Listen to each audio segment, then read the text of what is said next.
2300 series window compression tape, keeper rail removal and reinstallation. The 2300 series single hung window has a unique feature which allows removal of the keeper rail and top glass so as to allow temporary passage of large items through them without removal of the entire window. The simple tools you will need are a ladder for access to the window, a stiff putty knife, wood chisel, or 5-in-1 tool, drill driver, and a hand screwdriver which may be handy. These steps are followed.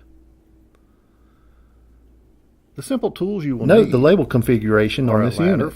This is for the compression tape product used for sealing the insulated glass unit, or IGU, to the vinyl frame.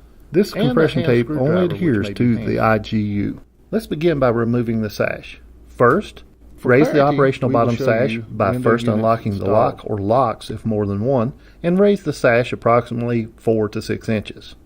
Then push the tilt latches located on top at both ends of the sash toward the lock, and tilt the operating sash in to you at a 90-degree angle. Then, while maintaining that 90-degree angle, pull up on one side of the bottom rail so it frees the tilt pins from the balance shoe. Once this is achieved, lift up on the opposite end of the bottom rail to release the opposite tilt pin from the balance shoe. Place the removed sash in a safe location where it will not get broken, damaged, or lost.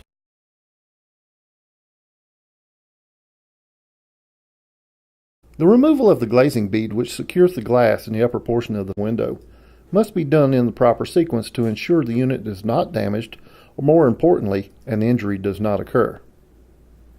In this illustration, we began on the right-hand side, vertical glazing bead. You may begin on the left-hand side if you so desire.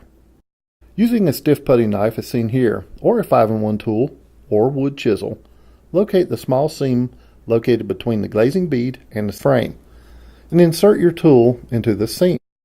Gently pry the glazing bead toward the center of the window, repeating this process up the entire length of the glazing bead. Do not pull, as this will damage the glazing bead.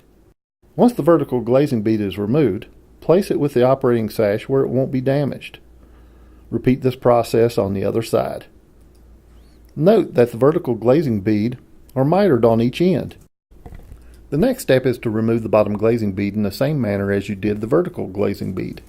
Starting on either side, simply pry the glazing bead toward the center of the window unit, and repeat this process along its entire length.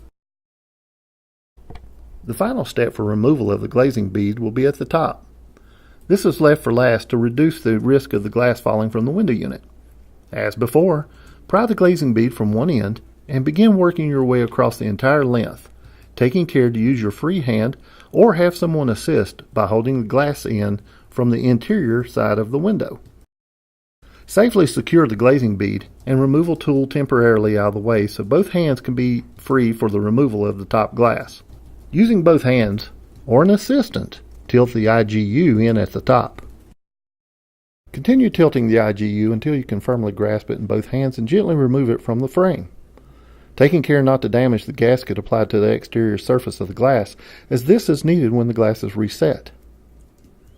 Place the IGU with the sash and glazing bead where it won't get damaged or lost. Remove and place the setting blocks with the IGU. To remove the keeper rail, begin by using either a drill driver with a No. 2 Phillips head bit or a No. 2 hand driver to remove the 2 screws holding the keeper rail in place. Place these screws with the sash, glazing bead, and top glass as you will need to reuse them. Once this is done, you must depress the keeper rail anchor buttons located on the bottom and top of the meeting rail. Using a screwdriver, simply depress and rotate the keeper rail out of the anchor. Using a flat screwdriver or stiff putty knife, 5-in-1 tool, or wood chisel, gently pry the keeper rail away from the frame while pulling straight in toward you. Continue to pull the meeting rail in on this side. Repeat these steps to free the keeper rail on the other side. Remove the keeper rail and place it with the other stored items. Now large items such as drywall or carpeting can be brought through the window frame. To reinstall the keeper rail, simply locate the rail and hold it evenly across the frame in the area where the anchors are located. The lock keeper should be facing you and be oriented up. Once centered over the anchors, Gently but firmly push toward the exterior of the home until the keeper rail snaps into place. Verify that the anchor buttons have snapped into the holes on top and bottom of the keeper rail on both ends. Next, using a number 2 Phillips head screwdriver, reinstall the 2 keeper rail anchor screws, one on each end. Apply the setting blocks across the keeper rail so that one is located directly over each lock and within 2 inches of each corner, but not covering the anchor buttons, which also function as a weep system for this window. Once the setting blocks have been placed across the keeper rail, it is time to set the glass. To do so, you should secure the top glazing bead close by or in your back pocket. Next, firmly grasp and set the glass into the opening on the setting blocks with the printed side of the labels facing in and the large green P facing outside, and the print should not be upside down or sideways. The glazing bead has a leg on it that must go in a kerf designed into the window to adequately secure the glass. Then push into the corner and continue snapping the glazing bead in by pressing straight in and doing so across the entire top rail. The next piece of glazing bead to be applied should be at the bottom using the other square cut glazing bead and repeating the process as you did at the top. The vertical glazing bead has the mitered ends and should be applied next. It doesn't matter which side, but start an inch or so from the corner, and once the glazing bead is snapped in, slide it into place and finish out the process. Repeat for the other side. To reinstall the sash, firmly grasp the sash and hold it with the exterior facing up and the locks facing toward you at a 90-degree angle. Place the tilt pin on one side in the balance shoe and then drop the other tilt pin into balance shoe at the opposite side. Adjust the sash so the bottom rail of the operating sash is relatively level and rotate the sash into the operating position until the tilt latches engage the side jambs of the window. Raise and lower the sash to ensure operation is smooth and without issue.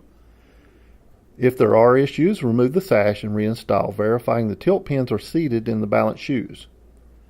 For further assistance, contact us at plygymwindows.com.